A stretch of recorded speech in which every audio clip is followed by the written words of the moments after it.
Hello beautiful soul! Welcome back to my channel. This is Meisha Amre from Japan, Kabayan Libra. This reading is for you. Tao na nakakonect sa'yo. Tingnan natin. Tandaan nyo, palaging minsan kasi nagpa-vice versa. No? Kunin mo lang yung sa'yo dito. Tao na nakakonect kay Libra. Pwedeng magulang mo, kapatid mo, anak mo, kasamaan mo sa trabaho, kaibigan mo, karelasyon mo. Ano ang nararamdaman mo kay Libra? Tao na nakakonect kay Libra. Anong nararamdaman mo kay Libra? Parang ganun. Mahagis. Ano yun?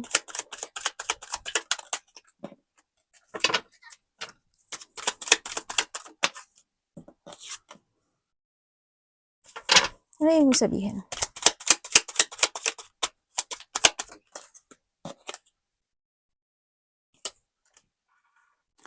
Okay. Okay, nararamdaman niya sa'yo. Sabi niya dito, actually, parang may nililihim siya sa'yo, no? Parang meron siyang hindi sinasabi sa'yo. Ganun. Medyo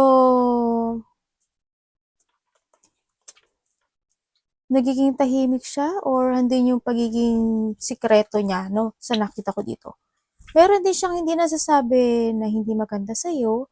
Kung tutusin, pag nagsasalita siya, aware siya sa lahat ng sasabihin niya sa'yo. Maaring ayaw niyang malaman yung nilalaman ng puso niya, no? Sa nakikita ko dito. Masaya naman siya, ipinapakita niya sa'yo na masaya siya, pero andun yung situation na nagkakaroon siya siguro sa'yo ng pagja-judge, ganyan, sa nakikita ko dito.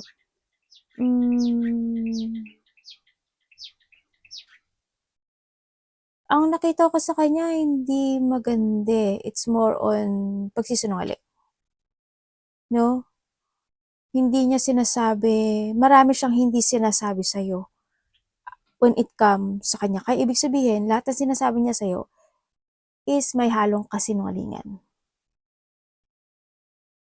Merong situation na nililing na kanya, dinadaya kanya, hindi siya nagiging totoo sa sarili niya. Hindi, kung ano yung pinapakita niya sa'yo, hindi yun totoo. Yun ang nakita ko sa kanya, ha. Kung titignan mo, wala siyang cups. Kaya kung sasabihin mo sa akin na kung mahal ka niya, hindi eh. No, hindi ko nakikita na may nararamdaman siya sa'yo. Kasi it's more on kasinungalingan. It's more on there's a hidden, secret, pagtikong, panglilinglang, pandaraya.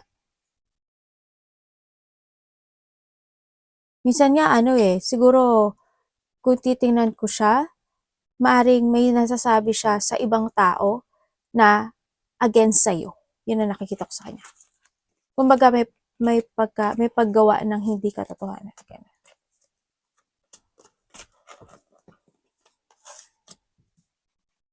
Masikreto to, tao na to. Or vice versa tayo. Libra, anong nararamdaman mo sa tao na to? Anong nararamdaman mo sa tao na to? Medyo masama ano nito, ugali.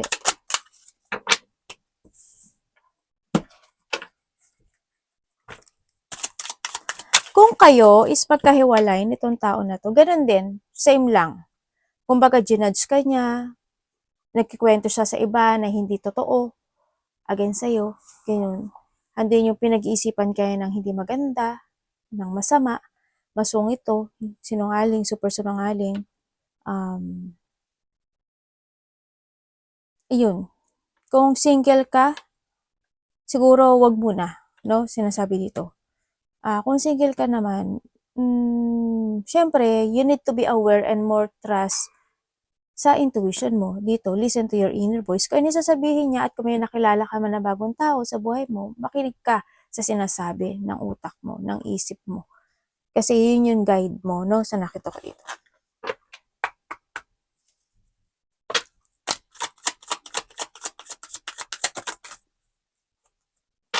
Nararamdaman mo sa kanya. Kung kayo is magkahiwalay na nitong tao na to, sa nakita ko dito is nagkaroon talaga ng mga deep mood battle dito sa relationship na 'to, sa nakita ko dito. Magkakaroon kung kayo is magkakaroon ng reconciliation 'no, o magkakaroon ng pagbabati dito. Pero andun yung gusto niya kasi magkaroon ng recovery in this relationship. Kaso, magulo ang nakikita ko sa kanya, naguguluhan siya kasi nakakaramdam siya ng takot against sa'yo. Natatakot siya kung kakausapin ka niya or ite-text ka niya or as in makipag-communicate sa'yo. Natatakot siya na ma-reject mo siya, natatakot siya kung ano yung mga sasabihin mo. Fear of the unknown dun sa nakikita ko sa kanya dito. Pero gusto niya na magkaroon ng recovery dito sa relationship. Kung kayo is hindi naman kayo nagkahiwalay nitong tao na 'to, kahit masakit yung nangyari sa inyo or nagaganap in this relationship kasi nandun talaga yung wound, andun yung hindi pagkakaintindihan din minsan, nagiging mataas ang ego ng isa at minsan din, andun yung siguro yung minsan naiirita o naiinis, nagkakaroon ng mga conflict, malaki man o maliit yan.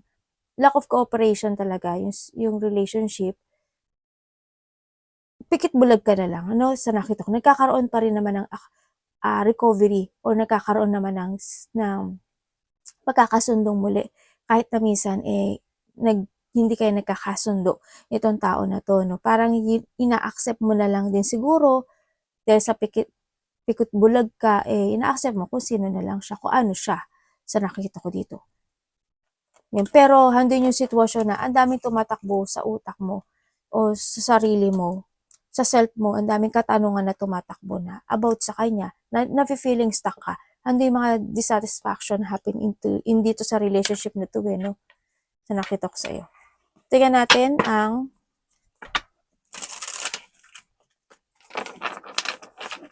kasi ang sinasabi sa'yo dito ni Universe, palagi naman daw siya nagsasabi sa'yo into your intuition kasi baka hindi ka nga nakikinig sa intuition mo about sa mga gagawin. Pero parang nagkakaroon ng rejection o not willing ka lang i-let go yung interest mo sa ngayon kaya hindi mo napapansin about your intuition o yung offer sa'yo ng taas.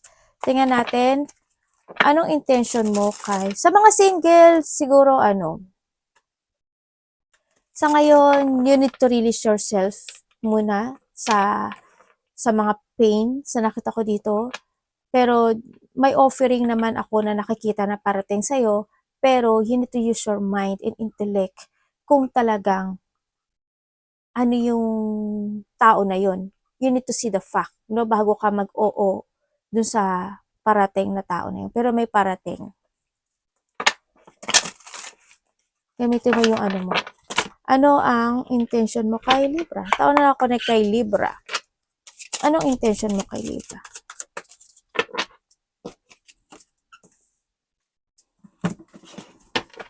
Ano yan? Tao na connect kay Libra. Ano yan?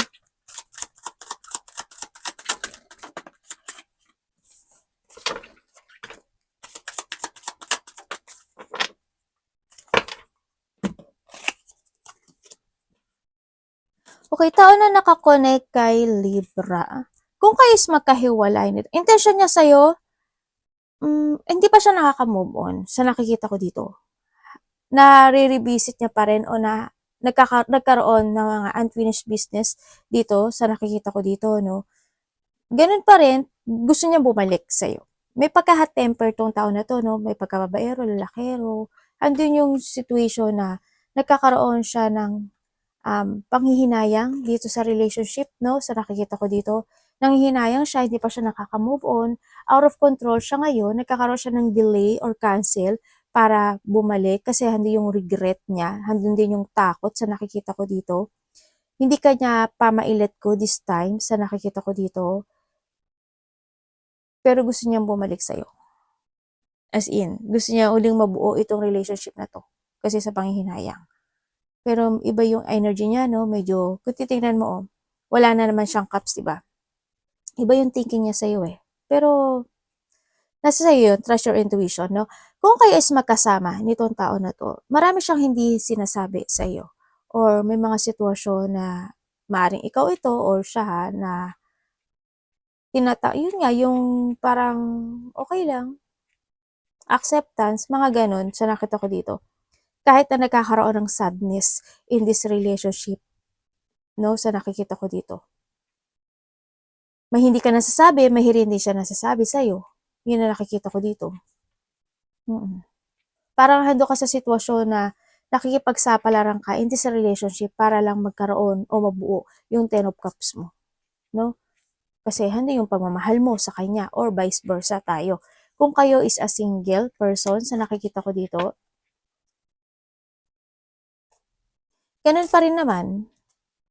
Kasi sa ngayon, you need to let go or you must let go, no, sa anong meron sa nakaraan sa buhay mo.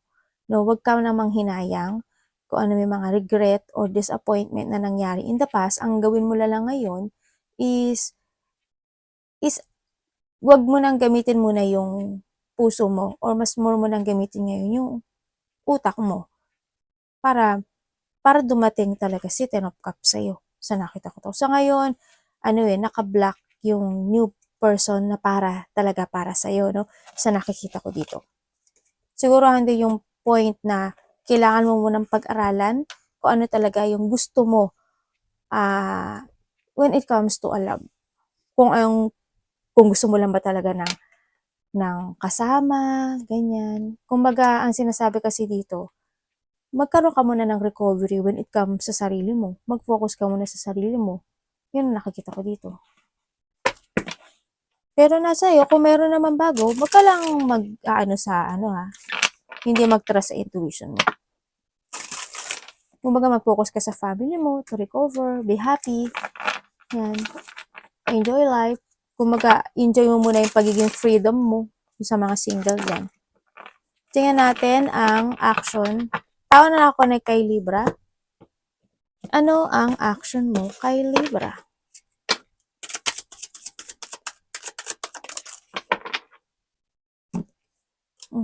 Okay. Tao na ako na kay Libra. Bakit the world ang action mo kay Libra? Pwedeng explain mo sa akin? Tao na ako na kay Libra.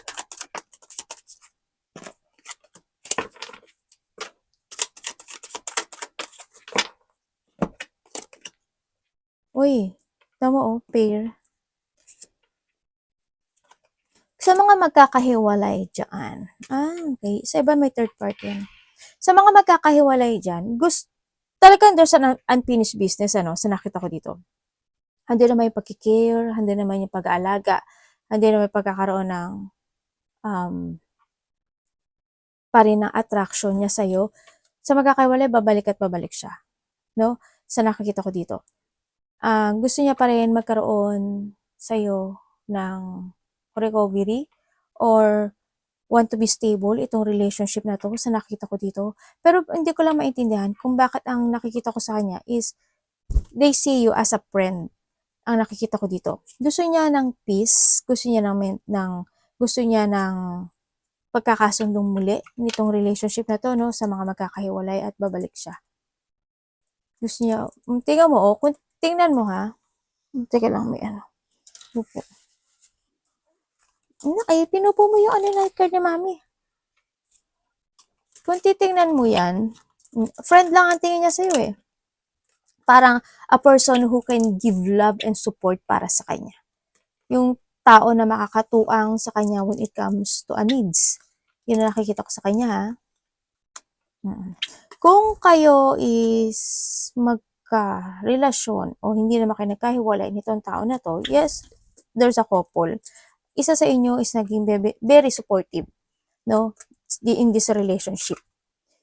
Kumbaga, nagkakaroon ng mga challenge in this relationship, pero nagkakaroon naman din ng panimula, no, or nagkakaroon ng pagsuporta sa isa't isa sa nakikita ko dito. Kaya nagkakaroon pa rin ng pagbuo. Parang handun kayo sa sa a partner, friendship partner, parang ganun. Sana hindi ano ba yun? friends with benefits. Sana hindi ganun ang nakita ko. Kasi with comes dito kasi nakita ko, this is a friend with benefits, no, sa nakita ko. Pero sana hindi lahat, no, sa nakita ko dito. Yun, sa mga single, may parating. Siguro makikilala nyo siguro ito sa friend, maaring friend mo, or magsusumula kayo sa friend, or friend ng friend ng friend mo. Mga ganun, sa nakita ko dito. Kasi doon sa person na magkakaroon ng attraction sa'yo, sa nakita ko dito. Maaring malayo siya sa'yo, ganyan, maaring nasa ibang bansa siya, or nasa ibang malayong lugar, ganun.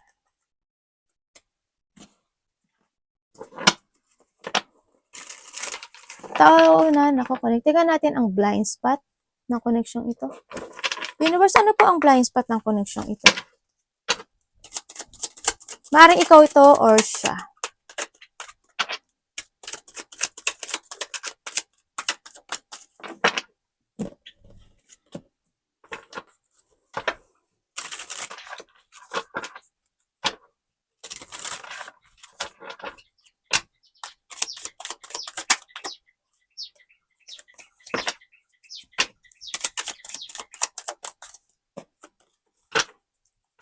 Ang blind spot ng connection ito. Okay, itong tao na to, palagi siyang nag-iisip, no, na magkaroong muli sa'yo or vice versa ng pagkakasundo. Ando siya sa sitwasyon na nagkakaroon siya ng doubt, still naghihintay siya dito, nagkakaroon siya ng option kung talagang ilelet ko ka na niya, babalik ba siya, o anong gagawin niya. Nagsisiyasat din siya sa situation na nangyari sa mga nagkahiwalay dyan. No? Pag-iisip ito ng ano ba yan, anak? Anak ko nagwawala sa baba. Pag-iisip ng mga solution kung paano siya kukonect sa'yo sa nakita ko dito. Sa mga hindi naman nagkahiwalay, ito taon na to, siya, palaisip siya masyado. Marami siyang iniisip when it comes to a relationship sa nakita ko dito. Pero ang nakikita ko din sa kanya, parang meron siya mga pinanghinayangan na isang sitwasyon sa buhay niya, no? Meron pa siyang sitwasyon na hanggang ngayon parang hindi niya kayang i-let go yun.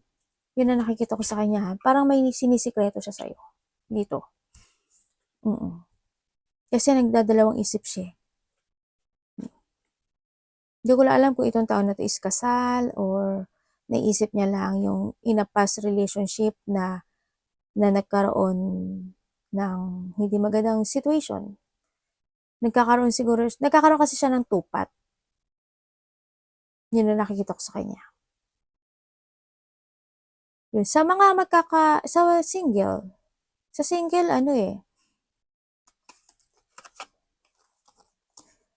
sa ngayon, makontento lang daw muna kayo. Focus to your family. Ganyan. And focus ka dun sa mga tao na binavalue ka. And then, syempre, mag-wait ka lang daw. No? Kumbaga, okay lang naman hindi naman niya sinasabi na huwag ka mag-boyfriend, girlfriend. Hindi naman yun. Pero nasa sayo pa rin yun. Basta, tatandaan mo palagi kung sino yung tao na talagang totoong magkukumit sa'yo. Yun ang sinasabi nito. Para hindi ka masaktan. Universe, anong outcome ng connection ito?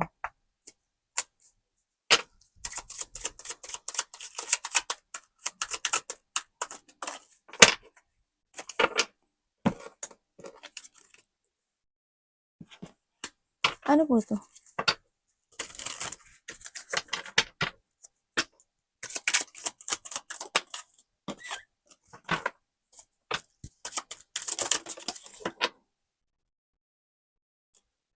Okay. Ang outcome ng connection ito,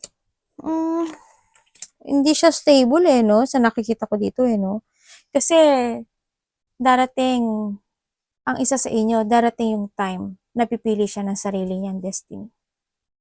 Kasi, may isip niya na Hindi hindi ako para dito, gano'n. Kung magkakabalikan kayo sa magkakahiwalayan, yung gano'n din, gano'n din nakita ko, may mga problema, struggle, pareho lang, eh. Problema, struggle, emotions, nandun yung situation na nalilito, nagkakaroon ng betrayal, nagkakaroon ng, may mga malalaman ka rin naman, at the end kasi malalaman mo yung how value you are. Lalaki ka man o babae, in this relationship, or siya makakaramdam nun na maaring pumili rin siya o ikaw pumili ka ng sariling daan niya. No, hindi lang yung sa na nagkakaroon siya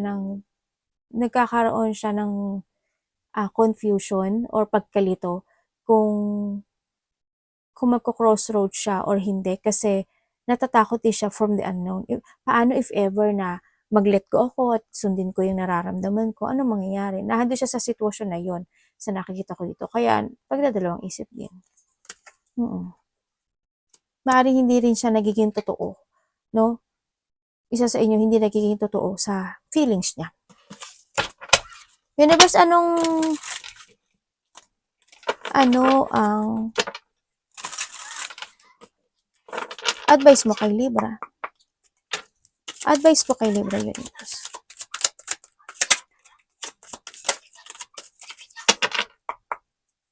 Universe, ano po maia-advise niyo?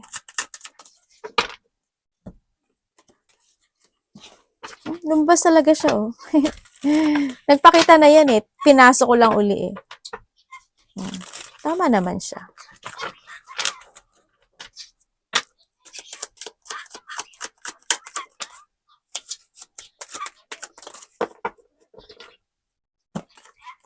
Okay, ang advice niya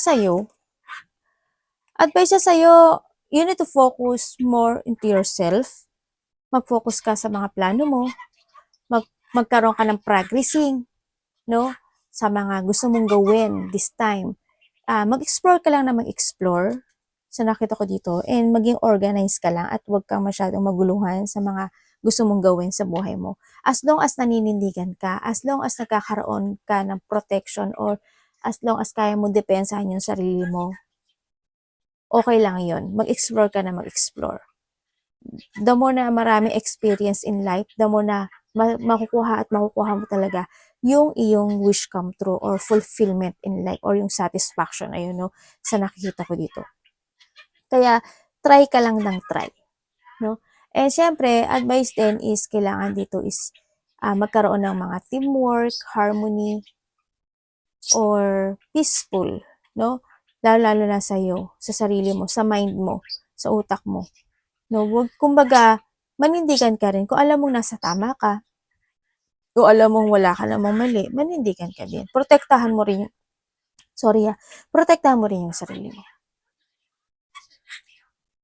Kumbaga, wag kang matakot na magkumpronta o magsalita kung kaya mo naman. Kung alam mo namang nasa tama ka. Yun ang sinasabi dito. No?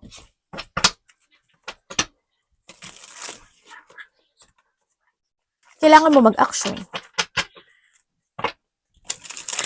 Tingnan natin ang energy mo. Libra.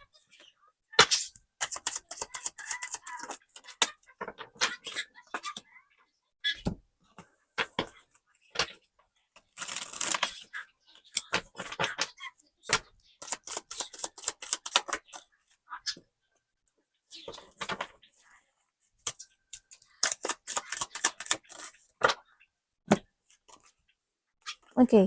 Ang energy mo, sa nakikita ko sa'yo dito, ay dito yung sitwasyon na pagkakaroon ng strong will when it comes to sarili. Nakikita ko naman, may paninindigan ka, no? Nakikita ko rin naman na nahandoon yung kaya mong makipag-cooperate or kaya mong makipag-collab or kaya mong makipag-partnership sa iba't ibang tao, no? Sa nakikita ko dito, kahit na nagkakaroon o kahit merong kahit merong changes na dun sa situation na yun. Halimbawa sa kaibigan mo o sa karelasyon mo, kahit may mga lamat na, kaya mo makipag-cooperate, no? Sa nakikita ko dito. Hando naman yung and you need to protect talaga yung sarili mo, no? Sa nakita ko dito. yun ang energy mo nakita ko, paninindigan into yourself and strong will.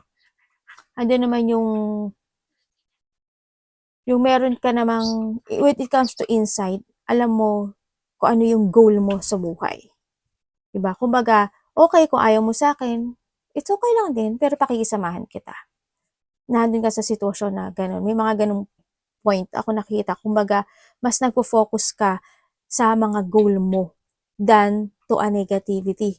No, sa nakikita ko dito. It's good naman din sa nakita ko dito. Yun. And then, merong mga, you need to protect yourself kasi ang nakita ko rin dito, may mga tao kang makakausap or may taong mag-share ng kanilang feelings sa'yo, no? Either dalawa, tatlo, ganyan. May mga new person na makikilala ka raw. Sa nakita ko dito. Pero protekta mo yung sarili mo, ha? Para hindi mag-mess yung mga goals mo into your life. Yun. And take it action, motivation, and moving forward. And you need to be aware sa lahat na makakausap mo, sa sarili mo, yun. Baka may mag-share sa'yo ng goal, ang nakikita ko ito, or may mga dealing ako nakikita. No, may mga dealing, or there's a recognition, ganyan. May mga good news ako nakikita sa iba sa inyo. Baka may matatanggap ka. No, baka iba sa inyo is magiging busy. Miss April, sa nakita ko dito. May mga happiness, good news, and fulfillment or achievement man yan. Sa nakita ko ito.